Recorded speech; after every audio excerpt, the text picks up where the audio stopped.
I had the option of leave the meeting. Hello, everybody, and thank you so much for joining us tonight. We're just going to hold on for a couple of minutes here, or just a minute, I should say, while we wait for everybody else to join us for tonight's seminar, and then we will get things going. So just hold with us just for a couple of seconds here, and then we'll get tonight's evening started with.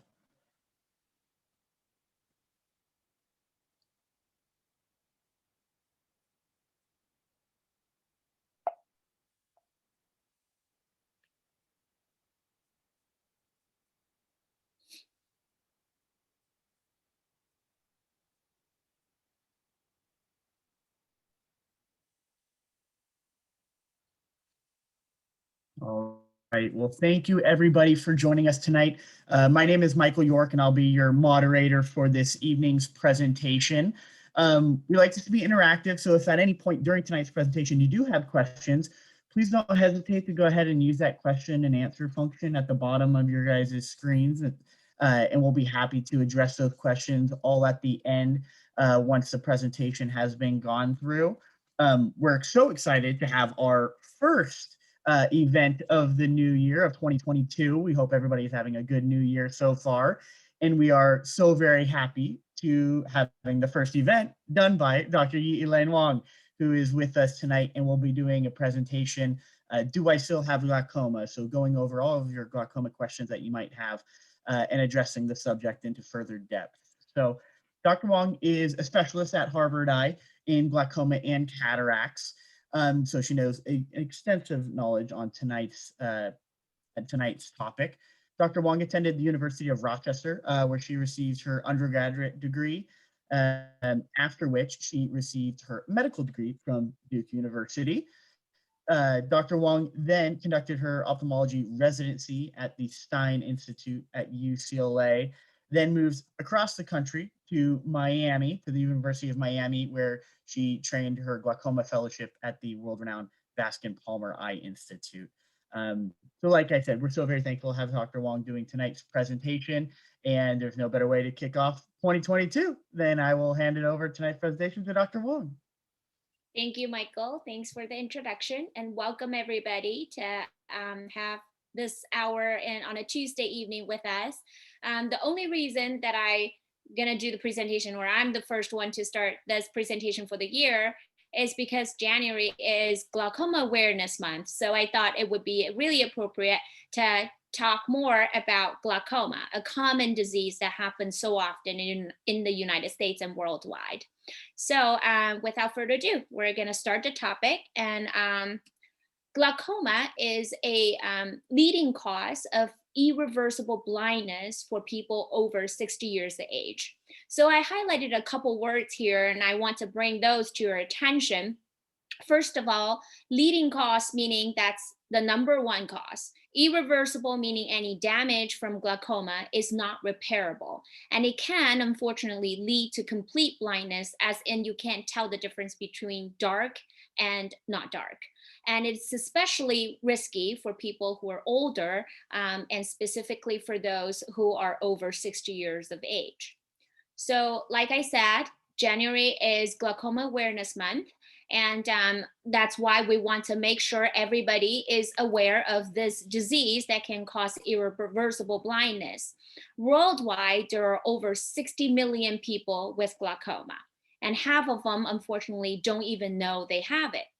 The World Health Organization estimated that 4.5 million people worldwide are blind due to glaucoma. So glaucoma is a disease that causes damage to your vision, and like I said, it can lead to blindness. So that's why we really highlight the importance of you being aware of this disease and ask for a screening to make sure you don't have it if you're in that age category of over 60 years of age. In the United States specifically, there are more than 3 million people currently that we estimate to have glaucoma. There's no way to really know the exact number, but this is a pretty close approximation done by the National Eye Institute. And they projected this number will increase to 4.3 million by 2030, which is less than 10 years from now. And that is a 58% increase from the year of 2010. So in a short time span of 20 years, 2 decades, that's more than half. So basically more than half, more than 50% of increase, basically it doubled the number. So just to put it on the time spectrum for you to see, in 2010, 2.7 million of people in the United States were estimated to have glaucoma. Then that number will go up to 4.3 million. And again, in another 20 years, in 2050, that number again will increase to 6.3 million. And that's really thanks to the aging population worldwide and also in our country, in the United States, but also to the fact that we're more aware of the disease and more people are being screened and diagnosed. The unfortunate news about glaucoma, like I always tell my patients, is that there is no cure for it. Well, not yet. There are a ton of research that's being done in the United States and worldwide to try to find the root cause, the pathogenesis, the molecular level science about what's causing glaucoma. And a lot more of the researchers are doing research on finding different molecules, different chemicals, different laser, different type of surgery intervention that could be used to manage glaucoma. Recently, there is an article that was just published, I want to say within a week, about certain molecules being neuroprotective and potentially be protective against glaucoma. So a lot is going on in the field of glaucoma. However, bottom line is no actual cure is available right now to treat glaucoma. Medications or surgery we're using right now is mainly to manage glaucoma.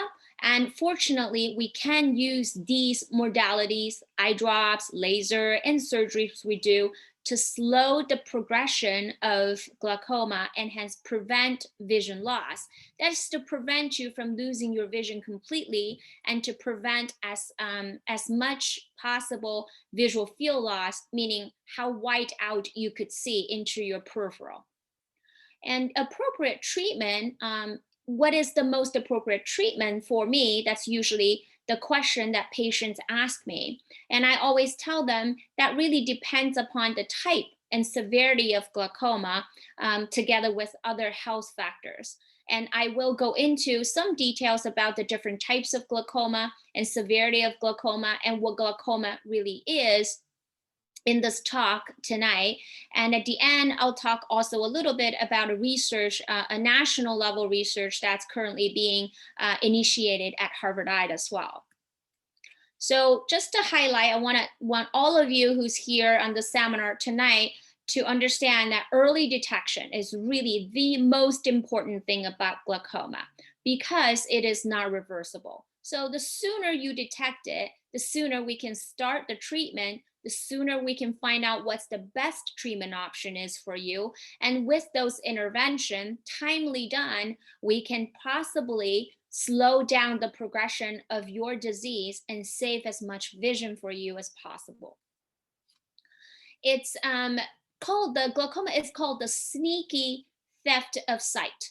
In other words, there is usually no symptoms unless you have a specific type of glaucoma called the acute angle closure glaucoma, which I will touch on a little bit later. And because there is no symptom, once vision is lost, it's also permanent. That's why we call this disease kind of silently steal away your sight and how far out you could see. And as much as 40% of your vision can be lost without you even noticing it. You don't know you have the disease. And like I said many times already tonight, early detection and having it screened is the only way to really find out whether you are at risk, whether you have it, and also what is the best treatment option for you. So to go into a little bit more about what is glaucoma. Glaucoma is actually a type of disease. I say a type because there are many different subtypes of glaucoma that exist. It is a neuropathy. Neuropathy is just a fancy way of saying nerve problem. Is a group of disease that cause characteristic optic nerve damage. So the optic nerve, as shown in this picture right here, It's literally a nerve cable that connects the eyeball to the brain. And when you look at this graph, we're looking at the eye from sideways and we chopped it into the middle. You're looking into the eyeball. And we see this is the front of the eye. This is the back of the eye. The front of the eye, cornea, is the transparent part of the eye. And here is the iris. Also, it's a ring type structure that's now you're seeing only half of it. And that's the color part of the eye. We all have different colored eyes. I have brown eyes. Some people have blue eyes or gray or green eyes. And that's the color part of the eye. It's called the iris. Behind the iris is the lens. And here it's kind of in this tan color. And that's what develops into cataract. And after that is the retina, which is a thin layer of nerve tissue that's painted towards the inner wall of the eyeball. And all of that comes to the back part of the eye, and the nerve fibers in small little nerve fibers become a big bundle of millions of nerve fibers, and that is called the optic nerve. And this optic nerve is what is getting damaged in the disease of glaucoma. Regardless of the type of glaucoma, the damage always happens on this optic nerve. And obviously, since there are different types of glaucoma, there are also different severity of this disease. It can be mild, it can be moderate, it could be severe. And when you start to lose a lot of vision or can't even see the big E on the chart, we sometimes call it end-stage glaucoma. And obviously, the treatment options are different for the different types and also for the different severity or stages of glaucoma. So just to look at this nerve a little bit more, since that is actually the epicenter of what's going on in glaucoma. This optic nerve acts like an electric cable, literally. It is basically, if you think of a electric cable that connects the monitor of the computer and the computer tower itself, that is that cable connection. You think of the eye as the monitor of the computer and your brain is the computer machine itself. Without this cable connecting the two parts, you're not going to see very well on that monitor. Nothing's going to show up. So it's a crucial part of this whole visual system. That's how we see. The eye sends signal to the brain sends interpretation back to the eye. So that's how the two parts communicate through this optic nerve. And its organization or architecture is exactly the same like an electric cable. It's millions of little nerve fibers kind of bundled into a big cable, like the electrical wires we've seen in a cable, in an electric cable that we usually have in our household. So like I said, it is responsible for carrying images from the eye to the brain and also sending what the brain's interpretation is from the brain back to the eye. And if this cable is damaged in some way, usually when we say damage, we mean the nerve is becoming thinner and thinner, literally. Vision loss is then it can result as a damage to the optic nerve happens.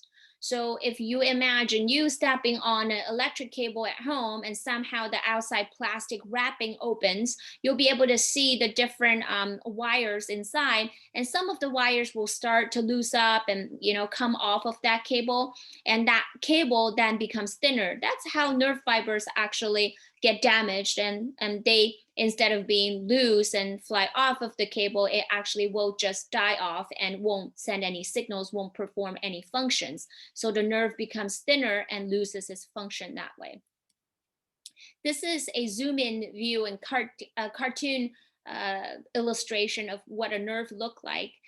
Let's bring our attention to the right side of the panel where it says front view of optic nerve. So that's us looking at someone straight on at their face, through the eye, through the front part of the eye. Now you're staring at the just inside of the eyeball before it and the optic nerve exit the eye. So you're seeing a donut shape right here with a tan color or pink when we actually look into the eye color nerve tissue. There is a little hole inside. So if you think of this, it's really pretty much like a bagel that you're seeing. There's a hole inside, and that hole is when you hear doctors say cup. The cup is large, the nerve is thin. It's actually saying about the same thing. The cup area is a empty or hollow area where vessels can come in, these red tubular structures or vessels that comes from the outside of the eye to the inside and provide nutrition for the retina and other structures of the eyeball. It comes through that hollow tubular structure in the inside of the nerve, and the nerve fibers organizes on the meat part of the bagel. So when the doctor tell you have glaucoma, the cup look big, what they meant is the hole in the middle is getting bigger and bigger. That's actually another fancy way of saying the rim tissue or the bagel part, the meat part, the bread part is becoming thinner. So the nerve is getting thinner and damaged. That's what they mean when they say the cup is large or when they say that your nerve look thin. So then we can bring our attention to the left side of the panel of this picture. That's a side view of the optic nerve. Again, we're looking at the nerve from or an eye from the side, and we chopped it in half just like we saw in this picture, except it zoomed into the nerve and shows you that the nerve fibers are actually lined up and kind of make up the big bundle together. And again, this is a little hollow area in the very middle of that bundle, and vessels are coming in. So how does glaucoma happen? We all hear that glaucoma or nerve damage happens if your eye pressure is high. And that's why every time you come to our clinic, we check your eye pressure. If you've been to an optometrist office, sometimes they do that air puff thing to check your pressure. That's one way of checking pressure. Another way is holding a handheld pen-like device, checking your pressure by touching the cornea. Many of you might have had that done at our practice or somewhere else. The most accurate way is the blue light. I check all of my pressures with the blue light, and my patients are very aware that I always myself double check their eye pressure with the blue light because that's the most accurate way. So the reason we check eye pressure all the time, every single time, is because pressure is the actual cause of damage. The pressure will, if the eye pressure is high, it'll exert damage to the optic nerve, and that's how it gets thinned out. And lots of my patients ask me, why is the pressure in the eye can go up or down? Like, why does that happen? How does it happen? Well, so if we go back to the real pathophysiology behind this, the eyeball is a confined balloon-like structure, right? It's a ball. So there is fluid inside the eyeball. It's called the aqueous, which is the aqueous humor. It is the fluid inside the eye that provides nutrition for the different structures by oxygen and other amino acids, those things that kind of diffuse from this fluid to the different structures and have them neutralized that way. Once it's done its job, has to find a way to leave the eyeball to make room for new fluid that's full of nutrition to come in. So it's a circulation process, very much like blood providing nutrition for the rest of the body. So this fluid, once it's done its job, it has to leave. If the channel for it to leave the eye is blocked in some way, it has no way to escape the eye, so everything builds up inside the eye and causes a crowding problem, hence a pressure buildup, hence down the stream a damage to the optic nerve. So this fluid, aqueous humor, is not the same as your tear. You won't feel it. You won't know it's doing what it's doing inside your eye. And even when the pressure goes up, unless it goes super high to off the chart high, like in the 50s or 60s or 70s, and it doesn't really give you much symptom, especially if you had high pressure for a relatively longer period of time, then your body kind of get used to it and you won't really feel the pain or have any vision changes. And that's the dangerous part of glaucoma, is that it won't tell you it's there. Just to put things in reference, normal eye pressure is between 10 and 21. So if your pressure is 22, 23, or even in the 30s somehow, if it slowly got up there, your body is so used to seeing a pressure of that high, it won't really yelp for help. So you don't know that you have a high eye pressure. So that's how the pressure in the eye gets built up without us noticing and causing optic nerve damage. And the consequence of optic nerve damage is something like that. So I want to show a contrast between these two images. On the left side, you see a arc-shaped black dark dot in the middle of the picture. That's actually pretty atypical, not classic for how glaucoma gives you vision changes. It's more typical for like something like a cataract or a very dense cataract or macular degeneration, that you have black spots in the middle of your vision. That's atypical. The more typical way is actually on what's showing on the right side of the screen, is you have more of a tunnel vision sensation. Because when at this point, as the picture illustrates, you've already lost more than 40% of your vision or visual field. So the tunnel vision is really coming to the center of your vision, and you start to develop this big blind spot in the middle of your vision as well. So this is more typical for a pretty severe stage of glaucoma. So you can imagine this picture used to be wider and wider and wider. And as your disease progressed, the tunnel vision kind of comes in from the outside and comes in and in and in more towards the center. And now you finally realize something is wrong. You can see things coming from the side. We all hear horror stories of people driving at the cross section, and a car comes from the side and get T-boned in an accident like that.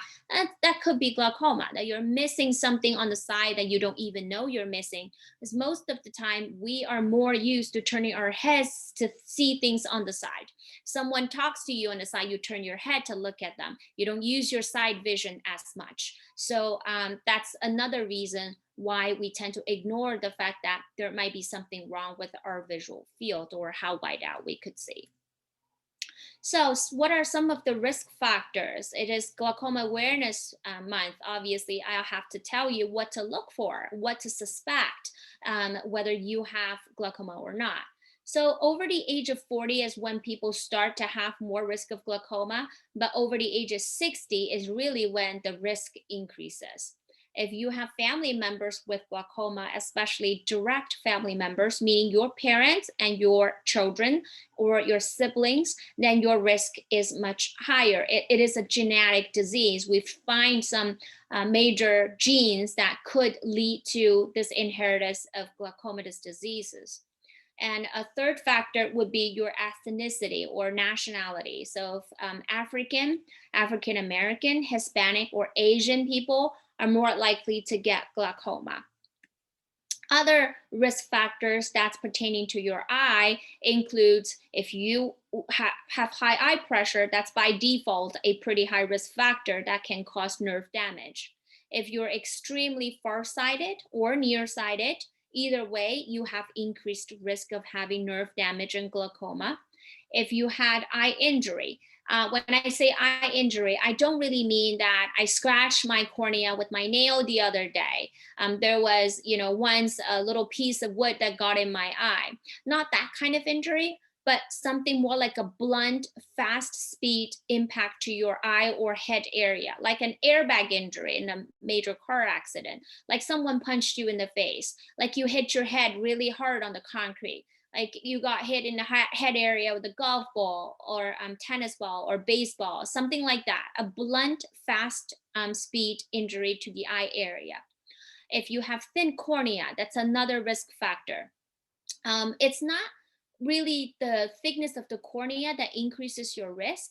It's more so that when your cornea is thin and we check your eye pressure either with the pen or the puff of air or the blue light, we tend to underestimate how high your pressure is. Say your pressure really, we measured about 10, but it's in fact 14, but we could only get 10 because your cornea is thin. So it's not so much about how thick they are, it's the fact that it influences our measurement of the pressure. So that goes back to the high eye pressure factor again. And finally, optic nerve thinning can happen with other problems like injury, like extreme nearsightedness, like if you had other neuropathy, if with diabetes, with lupus, with MS, or any other nerve conditions that could cause nerve thinning, that would also put your eye at a higher risk because you have sicker or more fragile nerve to start with. Additional health risks include other type of medical problems such as diabetes, high blood pressure, migraines, or poor blood circulation. The later two, migraine and poor blood circulation, are more related to a specific type of glaucoma called low tension or normal tension glaucoma, which I'll touch on just just a little bit. So those are some diseases that could increase your risk of getting glaucoma. Other health problems affecting the entire body, such as rheumatoid arthritis, um, uh, thyroid problems that could cause problems like thyroid eye disease. Like I said earlier, lupus or MS. Those are also problems that could affect the nerve at the back of the eye, causing due to inflammation of your whole body. Long-term steroid use is another risk factor. When I say steroid here, I specifically meant a steroid that you use topically to your eyes, so steroid eye drops. Or if you use a type of inhaler for your COPD or asthma that needs inhaler to control, because the nose area is relatively close to the eye. Or if you use strong steroid cream around your face or around the orbit area or eyelid area, that's another risk. If you're someone who's taking steroid or prednisone for your inflammatory conditions like ulcerative colitis or what have you, if you're taking the steroid, that actually does not really increase your risk of having high eye pressure because it's not local or close to the eye enough. It can happen, but not very common. So the different types of glaucoma, more commonly in the United States for Caucasian heritage people, it's primary open angle glaucoma. So open angle and close angle or narrow angle are kind of in contrast to each other. Both can have glaucoma. The angle is the structure inside the eye. That's the drainage angle I was talking about for the aqueous fluid to leave. So let's imagine that being the plumbing piping inside the eye. If you have open angle, that's basically saying the caliber of the piping in your plumbing system inside the eye is normal. However, you still don't drain out fluid as adequately as you should be. That's why we call it open angle glaucoma. What it says is the pump cells aligning the piping of the plumbing system might not be working adequately. So you end up still getting high eye pressure and have glaucoma. So within this big category, if you only have risk factor, you have open angle, but you don't have nerve damage just yet, we call you glaucoma suspect. A lot of you are within that category. However, if you also have open angle, you have glaucoma damage, but your pressure never was that high, never was, higher than 21, which is the higher end of normal, then we call you low tension or normal tension glaucoma. However, these top three type basically is saying that you have open angle, you either have glaucoma or you're having risk of having glaucoma, or you don't really have super high eye pressure, how somehow your nerve is so fragile that it can still get damaged with normal pressure. The second main type of glaucoma is narrow angle glaucoma. So in contrast to primary open angle glaucoma, narrow angle glaucoma people do not have the normal caliber of the piping lining their drainage angle or the plumbing system. The piping is so narrow. Imagine pushing a lot of water through a tiny little straw. It's not going to go through very fast. So that's how water builds up, or the aqueous fluid builds up inside the eye and causes glaucoma that way. So this type of glaucoma happens more so in Asian population. In China, actually, the majority of people with glaucoma has narrow angle glaucoma. And narrow angle glaucoma can have a sudden increase in eye pressure in a very short period of time from normal to very, very high, like in the 50s, 60s, or 70s.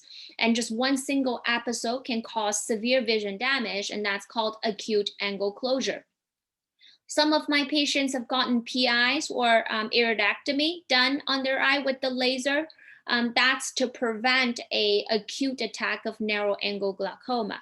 So that is a specific type of glaucoma on its own.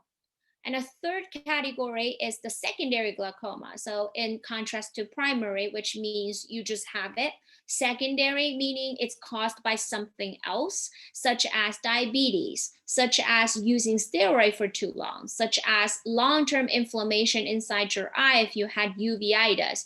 Those are problems of the eye leading to a second problem, which is glaucoma in your eye. So those problems like diabetes, like inflammation, can cause high eye pressure, and that down the stream causes nerve damage and glaucoma as a result. So these are all the different types of glaucoma, and within each type, we have mild, moderate, severe, and end stage differences. The only sure way to diagnose glaucoma and find out what type of glaucoma you have is to have a complete eye exam. And this picture on the right just shows how we use the slit lamp, the machine you see in our exam room, to look at the eye and also check eye pressures. We can use that to look at the angle. We can use that to look at the nerve and also check your eye pressures at the same time, look for inflammations or any other causes that could increase your risk of having glaucoma. So a screening to only check eye pressure at the lens crafter or somewhere in the mall, it's a good start. It's a good start to kind of ballpark and see if you are at very high risk, but it's not a complete way of examining whether you have glaucoma or not. Because all of you guys coming to Harvard Eye know that instead of just checking eye pressure, we also run a bunch of tests on you every time you come in. We may not do it every single time, but at least each year we do one of the tests at least once. So that would just a couple more words on this, and that would include visual field test. That's the one with the blinking light. You push the button. We do that once a year. We scan your nerve once a year. We also take pictures of the nerve so we can compare it to previous pictures to look for changes. So those are the minimum tests that we do at least once a year. The different treatment options for glaucoma once you're diagnosed are shown here in this photo. Eye drops are usually the first to start, and we have many different options. We have some drops that you use one drop at night. We have some other drops you use 2 times during the day, once in the morning, once in the evening. We also have combo drops that combines 2 type of chemicals into one bottle to, save you some times that you have to do, save you using the drops too many times throughout the day. So that's usually a good start to use eye drop. And then laser treatment is another popular option for people who have a very active lifestyle or just very busy at work and may not be able to use their drops during the day, or if you work a night shift and you can't really always put the drops in at night. Laser is another option to remain dropless, to not have to use drops but also have your pressure controlled. That's another option.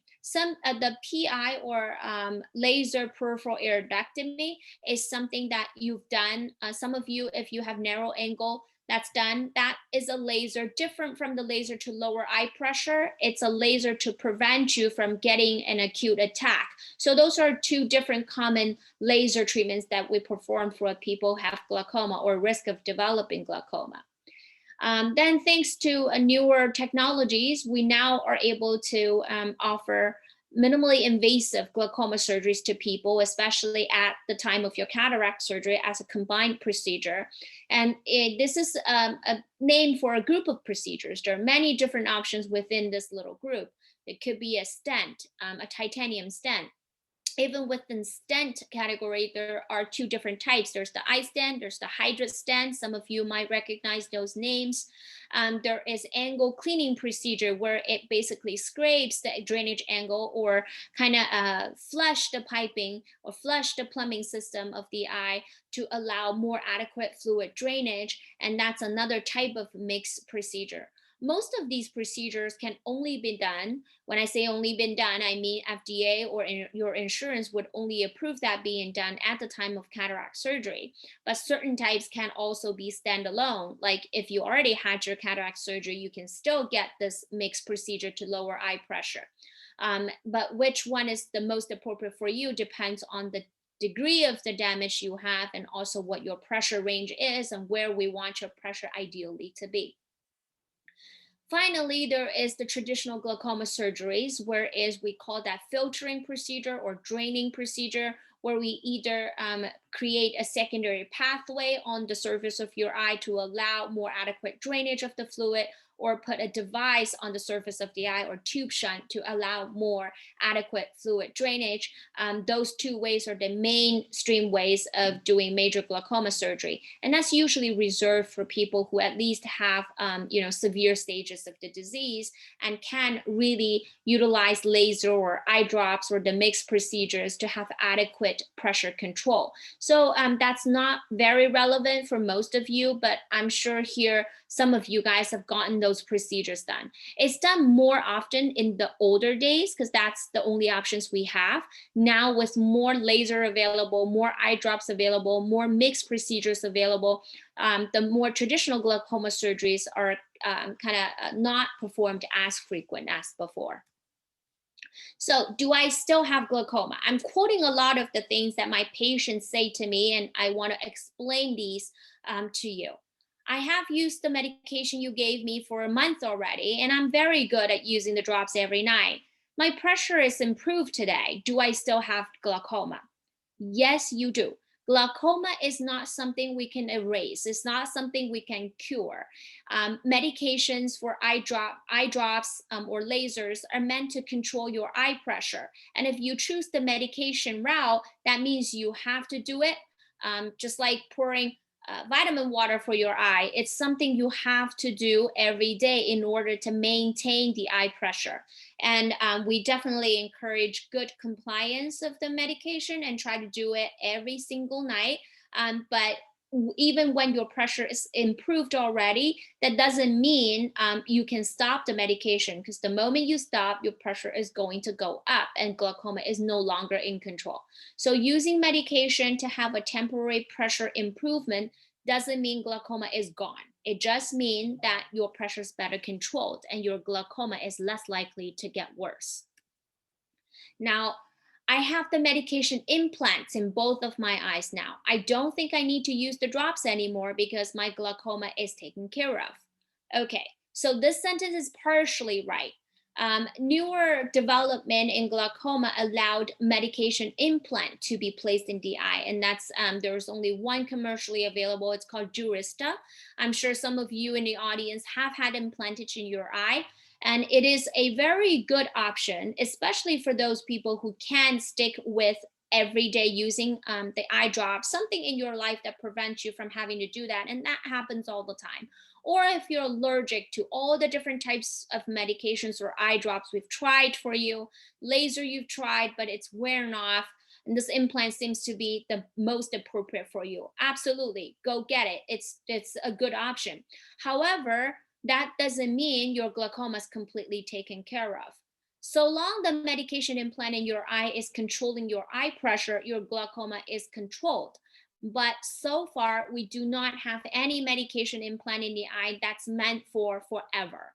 It does wear off. It goes off. The label would say it can be done. It can control your eye pressure on average for a few months. Some people may have it lasting for a year or 2 years or even longer. It's not meant to be permanent. So if you had implants done, you still need to come back for us to check your eye pressure, just in case you're one of those people who metabolize the medication much faster or much slower than usual. We want to know what your pressure is, because if it's out of control again, you will have to go back on drops or use laser or some other ways to control your eye pressure. Your pressure is temporarily taken care of. Your glaucoma is still there. Now, last month, my pressure got up really high and I had to have a shunt surgery. Now the pressure is much better. I don't have glaucoma anymore. Again, shunt surgery is one of the traditional glaucoma surgery we do. It's one of the more permanent solutions to having a better pressure than using eye drops or medication implants or lasers. It's meant to last for a bit longer than the other surgeries. That's why we only use it for more severe diseases, because it's more of a invasive and more involved procedure. It can control your pressure much better than drops, but you still have the glaucoma. You still have to come back to have your shunt examined every single time. Shunt is the device that we put on the surface of the eye. It's an implant. So whenever you have an implant in your body, you want to make sure it's not infected. Some of you may have had hip replacement, and that replaced hip got infected. That could happen. And if the shunt is somehow made its way exposed to the outside of the eye, it's not completely covered under the conjunctiva, there is a little opening somewhere, that definitely increases your risk of getting an infection and losing the eye altogether if the infection is not taken care of. So if you have had a shunt surgery, your pressure is likely better controlled, but your glaucoma is still there, and you still need to come back for pressure check to make sure your pressure is better controlled all the time. I just got new glasses with my optometrist, and I see really good both driving distance and reading. I don't think I have glaucoma anymore. That is absolutely not true, because like I said at the very beginning, 40% of your vision can be lost without you even noticing you have glaucoma. So screening is important, even if you have good vision. And the more important part about this is that glaucoma does not give you clarity problem unless it's in its severe or end stage. You usually see very clear in the center of your vision. You have no problem driving, you have no problem reading with your readers, but you don't know that you're missing things on the sides of your vision, on the top, on the bottom, or in the periphery 360s of your vision. So yes, you can have new glasses that makes you see perfect, but you may still have blind spots that's missing and you don't know about it, and that is glaucoma. So again, screening every year for glaucoma, whether you have it, and also if you had glaucoma already, if your glaucoma is getting worse, if you're having more blind spots in your vision, is crucial. Why do I have to do this visual field test again and again? My pressure is already better. That I hear so much. Everyone hates the visual field test. No one loves it. I always tell everybody it's probably the worst test ever. However, unfortunately, that is the gold standard in the world of glaucoma diagnosis. We need to see damages on the visual field to call you glaucoma. We need to see the damages on your visual field test is getting worse to say your glaucoma is getting worse. So obviously there is a correlation between eye pressure and glaucoma. In other words, the higher the eye pressure, the more likely your glaucoma is worse, or in other words, you have more damage on your nerve, or in other words, there are more blind spots in your visual field, but it's not a direct one-to-one correlation. Some people, like in the normal tension glaucoma group, you can have normal pressure but still continue to get damage in your nerve. And that is something we definitely need to know. We need to know what is the perfect target range for you to bring your pressure down to as low as needed for your particular eye to prevent visual field from getting worse. So in order to see progression, or in order to see stability, we need a lot of data points to compare to your baseline. That's why every year you need to come in and we need to repeat the test again. It's not us trying to put you through something torture. It's not us trying to make fun of you not seeing with blind spots in your vision.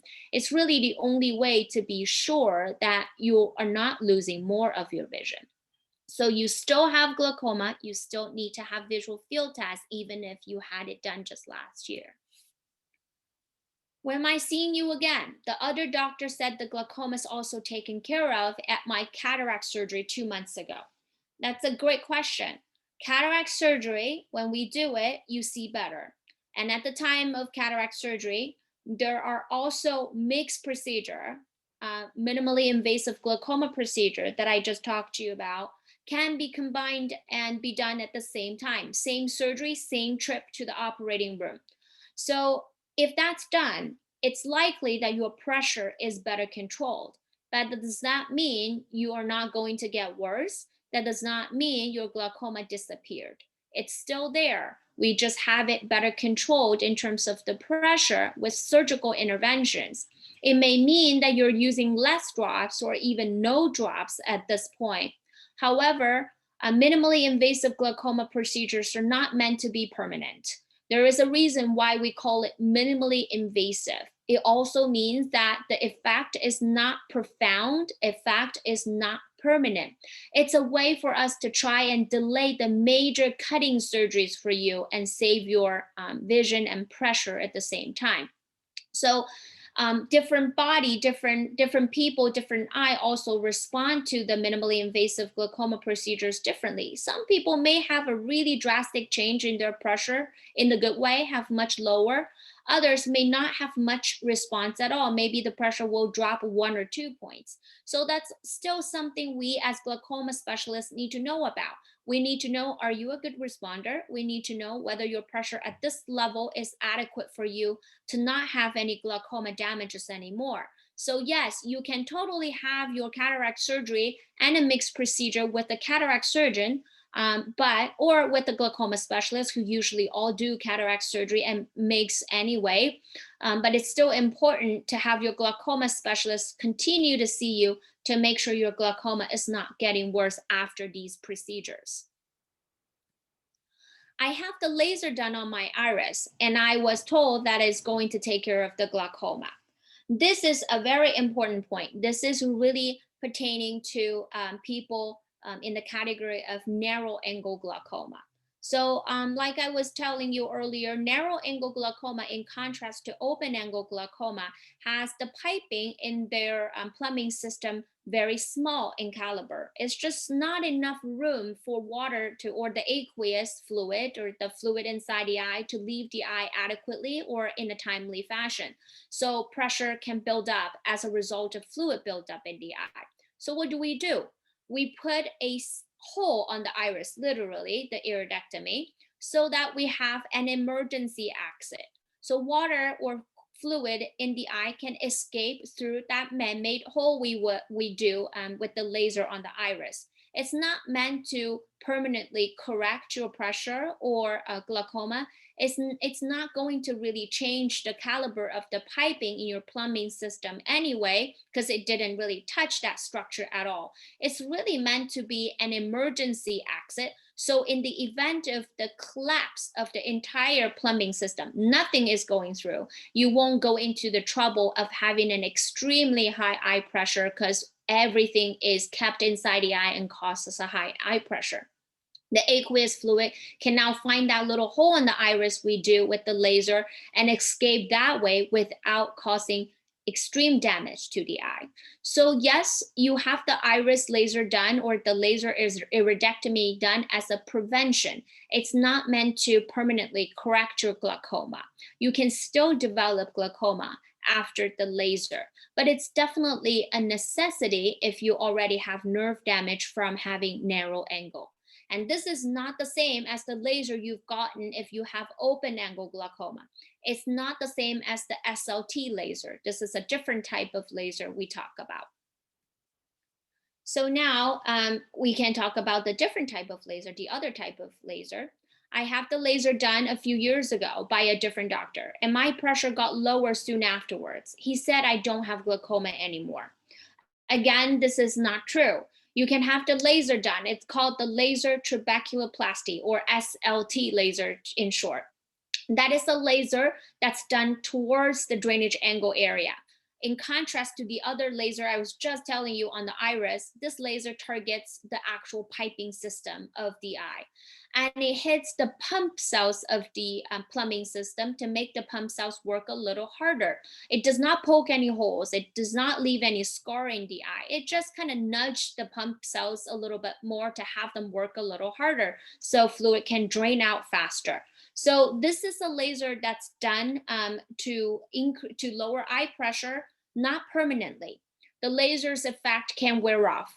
Everyone's response to the laser is not universal. Some people is a good responder. Other people may not have much respond at all. And the only way to find out is to actually receive the laser and have your pressure checked later. So yes, you can have the laser done and be a good immediate responder soon after that, but you still have to have your pressure checked routinely to make sure it does not creep up, which it can slowly over time. The laser study actually showed that 5 years after you've gotten this laser done, 75% of the time you may still have some pressure lowering effect from the laser.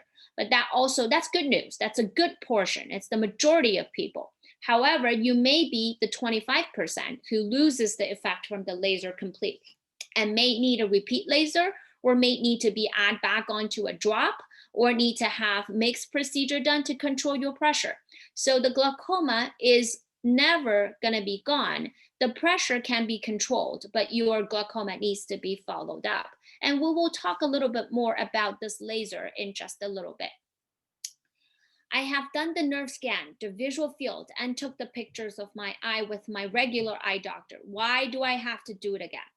Yes, so a lot of the optometry practice in town, even at LensCrafter or your favorite optometrist, they have visual field machines. They have pictures of your eye. They take pictures of your eye routinely, and some of them may even have a scan to analyze your nerve.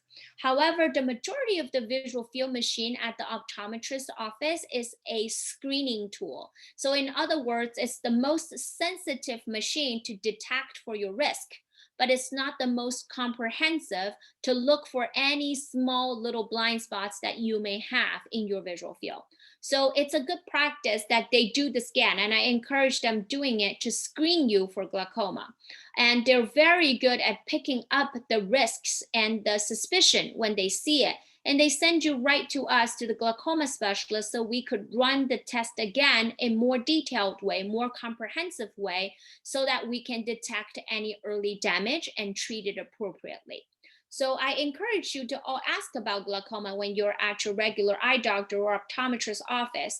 And if they have suspicion, you can seek more help from a glaucoma specialist and run more tests to look for your specific risk and find the best treatment option for you. So regardless, in summary, regardless of the type of glaucoma you have, regular follow-up to monitor for any progression is crucial. And I'm listing all the things that we usually do for people with risk of having glaucoma or glaucoma in general. That includes eye pressure check, and the most accurate way is use the blue light that's built in our slit lamp in the doctor's office. Field of vision or visual field test, that's the one they give you. It's like a fishbowl machine. Pretty big machine in a separate room. They give you the blinking light. You're supposed to push the button when you see those lights. Optic nerve photographs, that's literally a picture of your optic nerve.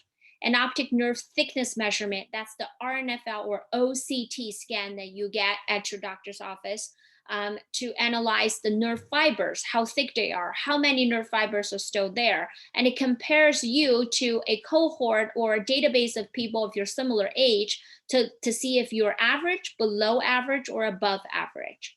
So those are all crucial things that you need to ask and get every time you go see the doctor. And it's not necessary to have them all done at once every time you have your pressure check, but once a year is a good number to have those done. Escalation of care, meaning increasing the intensity of care, either adding eye drops or doing surgery, should take place when there is worsening of the disease. When I say worsening of the disease, I mean if you have a consistently increasing eye pressure. If your eye pressure is 10 one time, and the next time it's 11, and the next time is 9, the time after is 12, I don't call that consistently increasing. But if your pressure is 10 the one time, and then a month later you have it checked, it's 15. The time later is 21. That's definitely consistently increasing. So eye pressure check has by nature has variation. Just like when you go to your regular medical doctor, even if you had your blood pressure checked 3 times in a row, they're never the exact same number. So if your eye pressure varies between 9 and 10 and 11, like plus minus 2, I wouldn't sweat too much about that. It's just the nature of standard deviation or margin of error that can happen with the measurement itself. But if you see it jumping from 10 to 20, jumping from 10 to 30, or even 10 to the high teens, then that's definitely not normal, and you should have it double checked to make sure it's out of the range and something needs to be done about that. More importantly than just pressure increase, if we see visual field getting worse, lets you see more blind spots in your vision, or the blind spots are getting so much closer to the center of your vision. That's another red flag. That's a warning sign. If your optic nerve photos is becoming different, the hole in the middle or the cup is becoming bigger, which is another way of saying the nerve tissues are becoming thinner, that's worrisome. If you see the optic nerve thickness measurement becoming thinner, the color is going from green to yellow to red. If you've seen one of those reports in my office, you know what I'm talking about. Green meaning green light, it's good.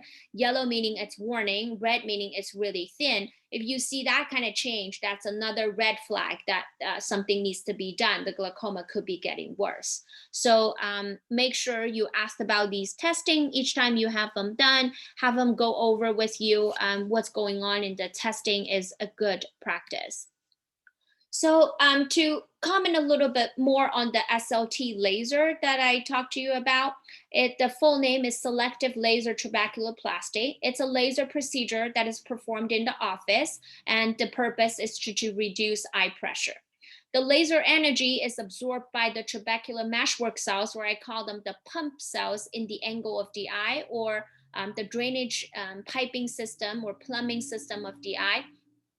So the laser energy is absorbed by these pump cells so that they could work a little harder to pump out more fluid.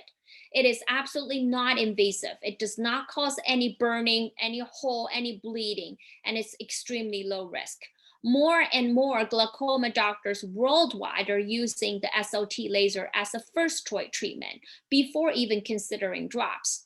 Because using drops, you and I all know that using drops for a lot of you are not easy. It's hard to get in right in the eye. It's hard, especially if you have tremors or other arthritis or something that prevents you from squeezing that bottle just tight enough to have one drop of the medication go into your eye exactly. Sometimes your lifestyle, you may, fall asleep early in the evening. You may have to work in the evening. You may have a very active lifestyle that you don't remember bring your drops with you throughout the day.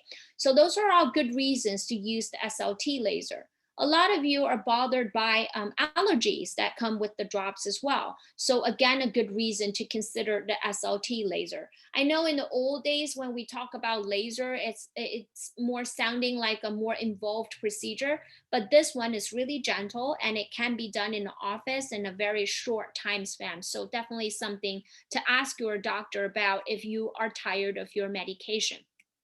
And we actually have a national Eye Institute headed clinical trial going on in our office at Harvard Eye right now about the SLT laser. We are a participating site of this very important study called the COAST study. We use this clinical trial. Many of the glaucoma specialists in the country collaborates in getting this trial done. We aim to recruit a lot of patients so we can have lots of information about the laser and its effect on treating glaucoma. The aim is to find out the optimal level of laser energy in treating the eye pressure. In the past, usually we start with higher pressure, thinking that is the most important to make the pump cells work again. Now we think maybe we could do a lower energy, which causes lower chance of inflammation or any other damage to the eye.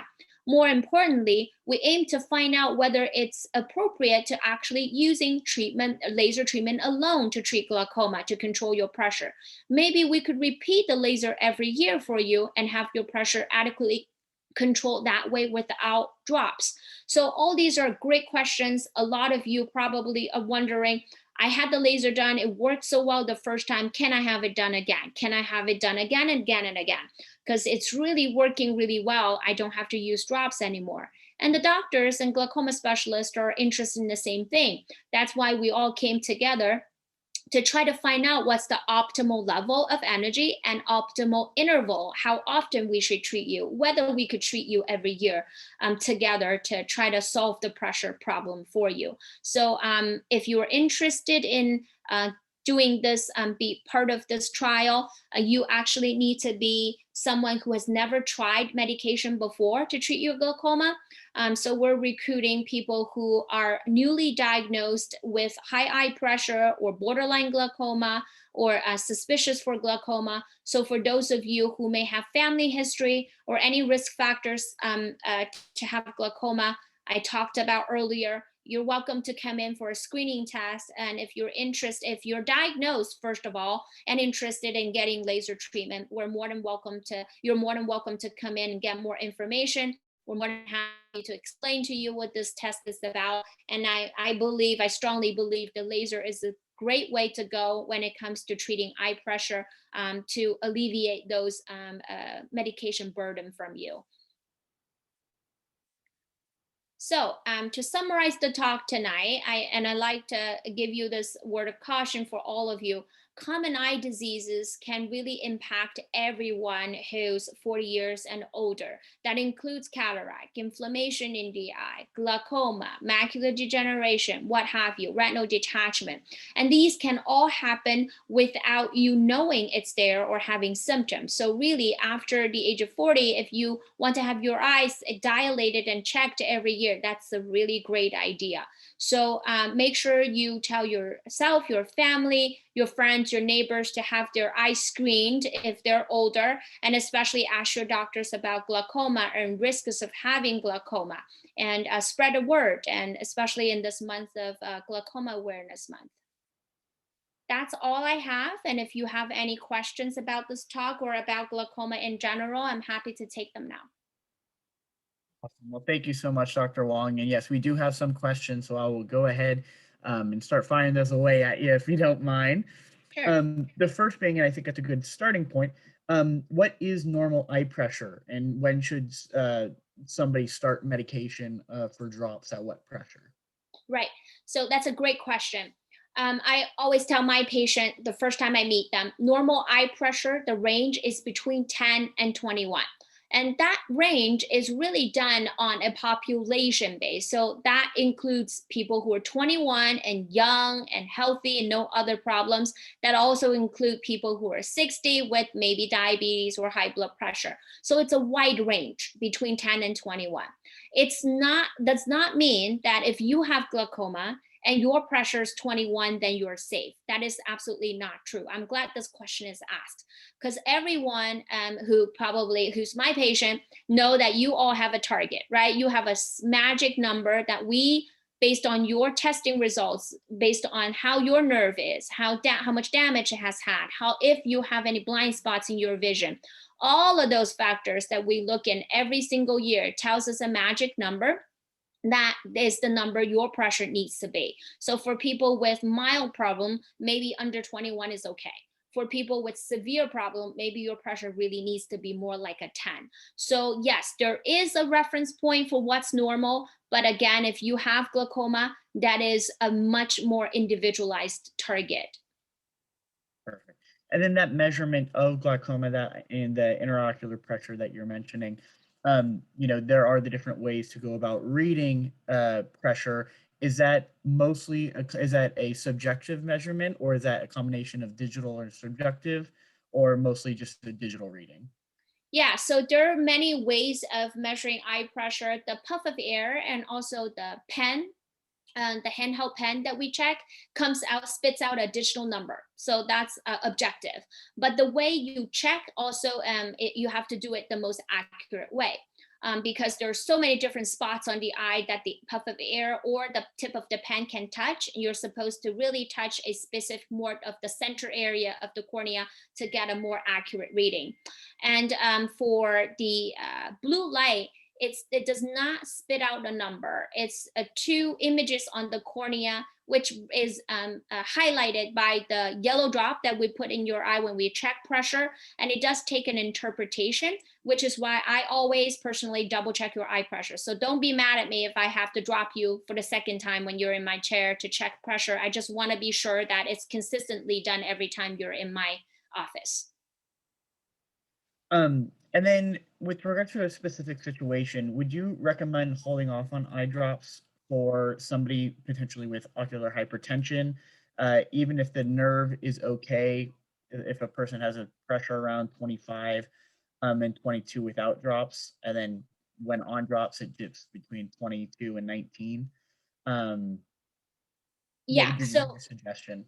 right. So yeah, I hear this question. It's actually a great question. It's a common question that glaucoma specialists ask ourselves also. Is it worth treating a pressure that's not causing any problem? So there is actually a clinical trial that was done. It's called the ocular hypertension trial. So that specifically looked into people who have high pressure and whether they develop glaucoma later on, treated or not treated. So actually 30% of the time, if you're not treated, you will end up getting glaucoma. If you're one of those people who think, 30% of the time is not very, high risk, I like to not have it treated since I don't have any damage to my nerve. That's an option. It's okay. We can monitor. And once we see the first sign of problem, we start treatment. It's not too late. But if you're one of those people who are like, 30% chance, that's 3 out of 10, and it's pretty high risk. I don't want any of that risk. I'd rather have it treated, then that's an option as well. Lowering the eye pressure to even not too much of an extent by a few points is still a good option, because that can prevent further vision loss or any development of glaucoma. But that is not to say once you're on treatment, you're set, your glaucoma is done. You will never develop glaucoma or have any damage to your nerve. That is not true either. So either way, you run some risk. It really depends on what your personality is, whether how risk adverse you are. And for those who may worry and lose sleep over this, I would highly recommend just be on a drop, have lower pressure, and knowing that that's more protective than not having any drops. Does caffeine and or kind of a two-part question, does caffeine or cornea guttata have any relation or impact on eye pressure? Those are two very different things. Very So, different questions. caffeine is, there are some studies looking at caffeine's correlation to glaucoma, but there is no existing trials that look whether caffeine causes glaucoma or treats glaucoma directly. So any knowledge we get is by population, like asking people how many cups of coffee you drink today. Do you have glaucoma? Like to find a correlation. It might be related. It might be a coincidence. So there is no conclusion as in whether caffeine causes glaucoma or treats glaucoma at this point. There are basically research results points in both directions. There's an Asian study that says if you drink certain cup of green tea, you're more protected. There are more Western studies that showing if you drink more than certain amount of coffee, you're less likely to get glaucoma. So that's two kind of contradicting information. I wouldn't really draw any conclusion on the current information based on the current information we have. Then cornea guttata is another thing that you can have on your cornea that does not affect glaucoma. It may affect the reading of your eye pressure.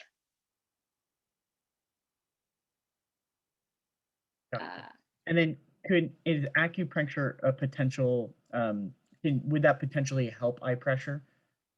Yeah, like again, any of these alternative medicine treatment, I can never give you a clear-cut answer because there is no clinical trial that's done to see acupuncture done at this location resulting in less of glaucoma. There's no such thing that's done that way. It's all just correlation. A lot of the times, it's just anecdotal experience based on that particular person or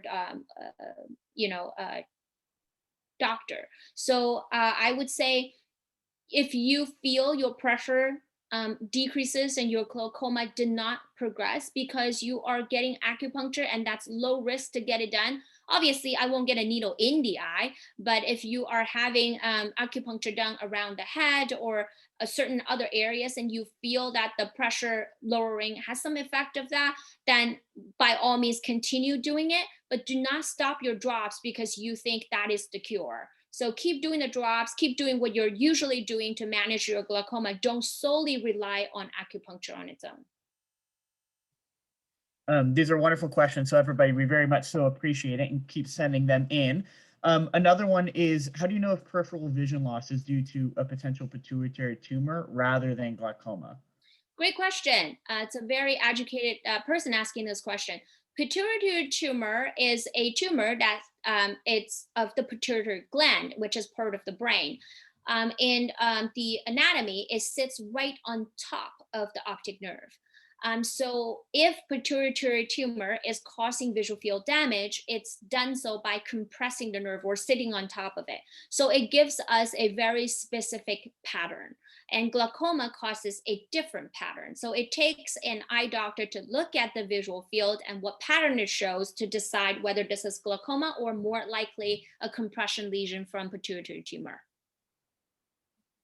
And then for somebody who has just potentially been diagnosed with beginning glaucoma, Mhm. if they also have Fuchs disease, does that also does that have a big effect on glaucoma? No, Fuchs disease is correlated to cornea guttata. I wonder if it's the same person asked the question. Um, but if you have Fuchs disease, it just basically it's an isolated problem of the cornea. Like I said, Fuchs disease can affect the cornea thickness, which may influence how accurate reading of your pressure measurement is. I would always take that into consideration. And second is that when Fuchs disease goes to a certain extent, it can affect your vision. If your vision is overall very hazy and blurry, that affects your ability of taking an accurate visual field test. So that can influence the interpretation of the test in that way.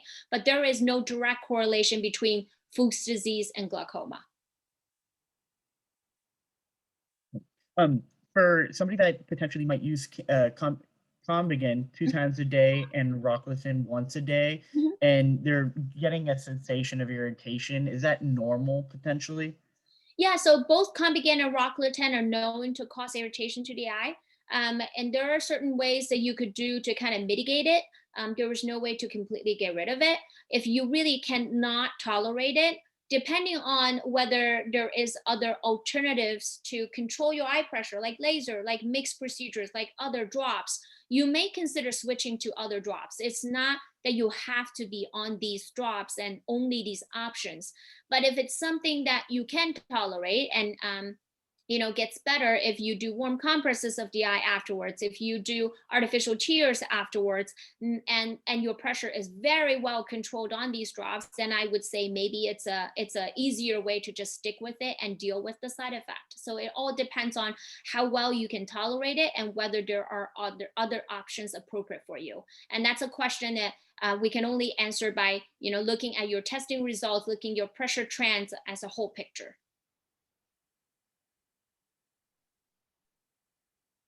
And we just have a couple more questions left, but all this talk on kind of interocular pressure and pressure, is that something that one might determine by tests? I'm sorry, can you add the second part of the question? I didn't hear you. Yeah, sorry. Can somebody actually feel the IOP increase or increased pressure in the eye? Is that solely relatable to tests? No, usually not unless you have a huge jump in your pressure. Say it's usually 10 and suddenly became 50. Yes, you'll feel it. It's painful. It changes your pressure, it changes your vision. You may see rainbow halo around lights. You may have a bad headache, like the worst headache you've ever had. But if it went from 10 to like 15, I doubt you will feel it. For a patient that is roughly 65 to 70 years old, and might have dry eyes and has been using drops to treat that, with occasional pain, is that potentially glaucoma or a beginning of a cataract? And what would be the important thing to treat first? Yeah, obviously, when you have discomfort from certain medications, the number one thing to do is to have it checked. But as far as I know, as long as you're not using a steroid medication to treat your dry eye, which can be, I just don't know which exactly type you're using. It's not known to cause glaucoma or cataract. Um, can glaucoma be an emergency, just in general? If there's acute pain, is that something that it needs to be taken care of immediately? There is actually that's great question because I think I have a slide there right here. Yes, I don't know why that didn't really show up earlier. Maybe we skipped this, but give me a second. So yes, We have other talks that we gave over the last year. It's on our YouTube channel, on Harvard Eye YouTube channel. If you want the link to the YouTube channel, please email Michael or Erica afterwards so they can send the link to you. Last year, I did talk about the different options to treat glaucoma, dropless glaucoma treatment, glaucoma emergencies, and just overall some other informations about glaucoma if you're interested in like different treatment options and such. So yes, there are emergencies in glaucoma, but not every single eye pain is an emergency. So maybe in interest of time, I would guide you or to look at that talk. And so you will know what are different glaucoma emergencies. Yeah, we have a lot of wonderful talks on our YouTube channel, so do feel free to visit that. And like Dr. Wang said, you can always email us. You can respond to the same email that you initially got your invitation to, or that email is simply marketing@harvardeye.com, so you can reach us there as well. Um, Somebody heard that the loss of peripheral vision does not necessarily mean glaucoma. If so, what other factors can cause the loss of peripheral vision? Yeah, so one thing that someone mentioned earlier, pituitary tumor is one thing that could cause visual field or peripheral vision loss. Trauma can cause peripheral visual field, like a brain stroke or brain tumor that could cause visual field damage or side vision loss. So they're different, definitely different patterns, but I want to say most of these patterns has its own characteristic, and glaucoma has its own characteristic. So it really takes someone who's experienced with looking at different visual fields to tell you. And it's like in order to get there, you have to do a visual field test. So that's the most important part. Even though most people hate it, it's still super important to get it done to make sure it's glaucoma and it's just glaucoma and we're not missing something else. And we'll ask our last question of the evening, and that is simply if glaucoma happens to run in the family and a family member actually went blind because of not being treated, is there any concern that this patient should have, or is it just as simple as, continuing to monitor it, continuing to come in and get those yearly checks? Yes. So yes, definitely get it checked every year. The at the minimum, if you have someone in your family, direct family that has glaucoma, your risk is much higher. And if that person has a severe form of glaucoma, then your risk is even higher. As we find that glaucoma tend to happen earlier in age in the later generations, and maybe more severe in severity in later generations. So it's important to have it checked early so we can catch it early, control the pressure early to prevent an aggressive form of glaucoma. And if anybody does have any questions that may pop up, Dr. Wong went over a lot in this evening's presentation. Kind of as I mentioned before, and she mentioned as well, you can always go ahead and visit our YouTube channel. This seminar and this webinar will be posted to that as well. So you will be able to rewatch it and maybe get some answers to things that might pop up later. You can also always feel free to email us, that marketing@harvardeye.com email. We'll be happy to respond to your questions there. But we do want to appreciate you guys all for joining us this evening for the first webinar of 2022. I want to thank Dr. Wong, of course, for such an insightful presentation and all the information that was. Dr. Wong, any last words? No, I appreciate everyone's time. And again, this month is a Glaucoma Awareness Month. So go have your eyes checked to make sure you don't have glaucoma. And if you do, make sure you go to your follow-up appointments. If you have any further questions or you want to come and have an eye exam with us, you're more than welcome to do that. If you're interested in our clinical trials, or if you know of someone who might want to be screened and participate in the trial, definitely refer them our way. Thank you all. Awesome. Thank you so much, Dr. Wong. Thank you all for joining us this evening, and we look forward to seeing you on future presentations. Thank you all and have a wonderful night. All right, bye. Good night.